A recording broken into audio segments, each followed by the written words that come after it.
मानवाला निसर्गानं दिलेली सगळ्यात सुंदर अशी देणगी म्हणजे हवा, पाणी आणि प्रत्येक गोष्ट निसर्गातील. त्या निसर्गातील प्रत्येक गोष्टीचा समतोल राखण्यासाठी माणूस हा सबसेल अपयशी ठरला आहे. याचं कारण नेमकं आपण शोधलं पाहिजे. याचं कारण शोधण्यासाठी माणसाला निसर्गाकडे जावं लागेल. आजचा ह्या वर्षी जून महिना आहे. ह्या जून महिन्यात अजून पण पाऊस पडलेला नाही. याचा शोध माणसाने घेतलाय का? मानव हा हतबल झालाय. निसर्गानं निर्माण केलेल्या विविध प्रकारच्या वैज्ञानिक आणि सायंटिफिक गोष्टींचा विचार केला तर एका झाडाबद्दल आपण चर्चा करणार आहोत. ते झाड आपल्याला निसर्गाची खास करून मोठी हाक आणि मोठा म्हणतात ना. विचार केला तर प्रेरणा आणि महत्त्वाची गोष्ट म्हणजे आपल्या येणाऱ्या भविष्य ह्या वर्षाच्या पावसाच्या भविष्याबद्दल बोलणार आहेत. या वर्षी जेवढी जांभळे बाजारात दिसत आहेत तेवढी गेली काही दशकात आपण कधी बघितली आहेत का? जांभळांची अक्षरशः सडे पडत आहेत. ज्या झाडांना मागच्या वर्षी तुरळक फळे आली होती ती झाडे देखील जांभळांचा सडा टाकत आहेत. ज्या झाडांना फळे आली तेथे सडा पडलाय लागलाय. हे नक्की काय चाललंय? कशामुळे घडतंय आणि याचं कारण काय? याचं रहस्य माणसाने कधी विचार केलाय का? माणूस फक्त जातोय, जांभळं तोडतोय किंवा पडलेले जांभळं उचलतो आणि खातोय. आमची आजी असं म्हणायची, या उन्हाळ्यात जेव्हा जास्त जांभळं पडतील किंवा ज्या कोणत्याही उन्हाळ्यात जास्त जांभळं पडतात त्या वर्षी दुष्काळ हा नक्की असतो. आजीची पारंपरिक ज्ञान वनस्पतीशास्त्रानुसार वैज्ञानिक आकलन अगदी बरोबर आणि अचूक होतं. विज्ञानात या रंजक आणि तितक्या धक्कादायक प्रक्रियेला मास्टिंग किंवा स्ट्रेस फ्रुटिंग असं म्हणतात.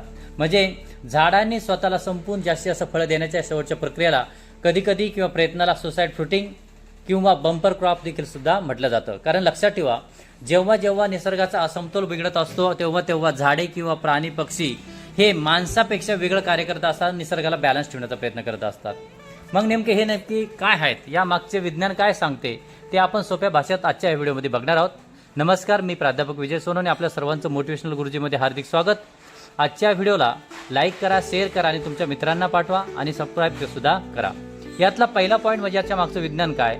सर्वायवल इन्स्टिंक्ट, अस्तित्वाची लढाई. असं म्हटलं जातं ह्या निसर्गाचा जनुके पुढे चालवण्याचा सर्वायवल ऑफ द स्पेसिस नियम आहेत. जेव्हा झाडाला जमिनीखालून पाण्याचे दुर्भिक्ष जाणू लागते किंवा हवामानात मोठे बदल होणार आहेत असे संकेत मिळतात तेव्हा झाड बचावात्मक मोड, डिफेन्स मोडमध्ये जातं.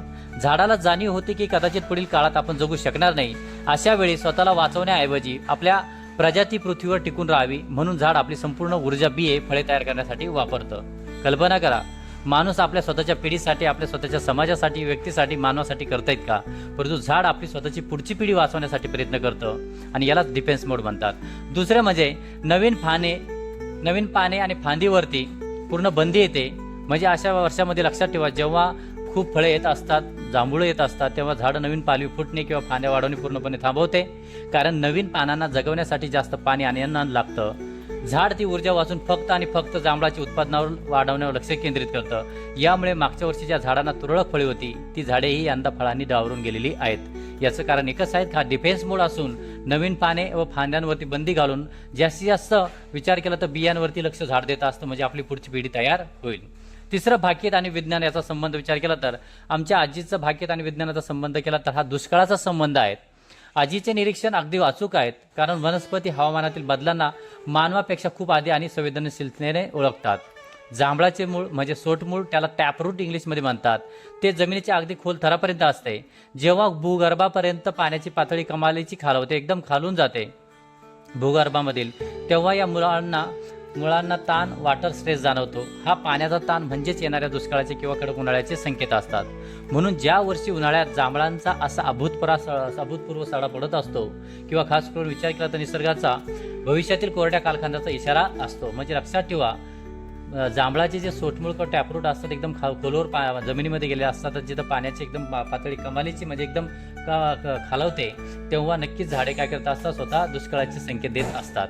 म्हणजे थोडक्यात सांगायचे झाले तर जांभळाचे झाड आत्महत्या करत नाही तर ते स्वतःचे बलिदान देऊन आपल्या पुढच्या पिढीला बियांना जन्म देण्याचा प्रयत्न करत असते. निसर्गाचं हे चक्र थकविणारे आहेत, थक्क करणारे आहेत. आजींची किंवा आपल्या आजींचा विचार केला तर पिढ्यांचं निरीक्षण आणि विज्ञानाची तत्वे इथे तंतोतंत जुळलेली आहेत. म्हणजे लक्षात ठेवा, जुनी जी माणसं होती, जुनी जी पिढी होती ते लक्षात ठेवा निसर्गाचे वाहक होते, विज्ञानवादी होते आणि निसर्गावरती आपलं जीवनमान चालवत होते. परंतु आजच्या पिढीमध्ये फक्त आपण विज्ञानाचा विचार करत असताना विज्ञानाला आणि निसर्गाचा समतोल न राखता विज्ञानाकडे जास्त जात असताना निसर्गानं सांगितलं विज्ञानाचा नक्कीच विचार करा, पण त्याबरोबर निसर्गाने दिलेल्या प्रत्येक गोष्टीचा विचार करणं गरजेचं आहे, त्याचा सांभाळून ठेवणं गरजेचं आहे.